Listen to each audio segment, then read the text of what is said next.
We used to hear that after 35, a woman's reproductive system turns into a pumpkin and poof, she is no longer able to get pregnant.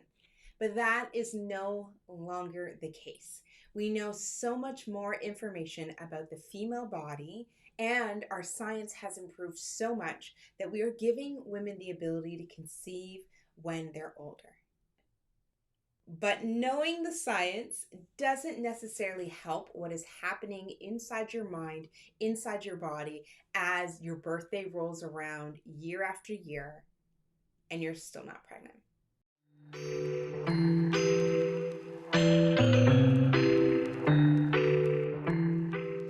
Yes, your egg quality declines with age. Yes, your hormones change and can go out of whack and out of balance.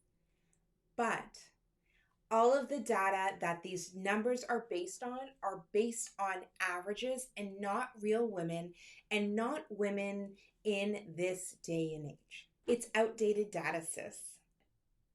Most of the data out there is outdated, sis, and can leave you stuck in a spiral. There's so many things that matter way more than age, like the quality of your eggs, the health of your hormones. Is your uterine lining healthy enough? Is the environment healthy enough? Then we add factors like lifestyle, stress, sleep. All of those things are things that we can improve and matter way more than this outdated data that you're not going to be a mom in your late 30s and 40s. But when you get stuck in this loop of I'm running out of time, you add stress to your body. And that mental and emotional stress can actually wreak havoc on your ability to conceive. Your nervous system feels like it's in fight or flight. And your body's response to that is slowing down or even shutting off ovulation, increasing your cortisol, dropping your progesterone, all of what is needed to conceive and carry to term. Your body's like, it is not safe to bring a baby home because of the emotional and mental anguish you're going through because you feel like you're running out of time. Sis, because you feel like you're running out of time. I was talking to a client of mine and she actually posted in our community saying, you know what, my birthday just passed and I'm heartbroken. I'm heartbroken.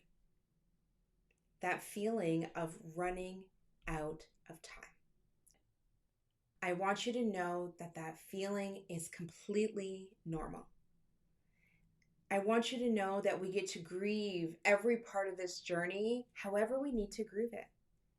You know, some people equate grief with death alone, but there's so much more to grief. You have to grieve the part of you that had a dream and thought this would happen by now. You have to grieve the part of you that had a dream and thought that this would have happened by now. Take that in for a second. Sometimes we like to push our feelings down, push them to the side, and not acknowledge that they're there, but they're still a part of you, and they're still hurting. The second thing I want you to do is not blame yourself, sis. We don't have a crystal ball. We don't know when things are going to happen. And just because they haven't happened now doesn't mean that it's not going to happen for you in the future. The most powerful thing that you can do for your body when you are feeling like you're running out of time is really acknowledge those feelings and let them go. So there are 3 tests out there that we can really use to help us determine how close we are to menopause and get a gauge of how much time we have left.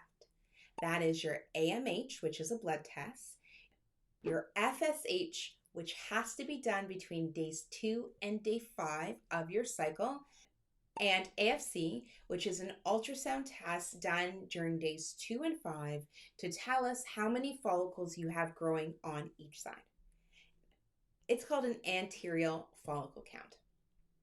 Using these 3 tests, we'll get a nice gauge picture of where you are at right now and a rough idea of how many eggs you have left to conceive.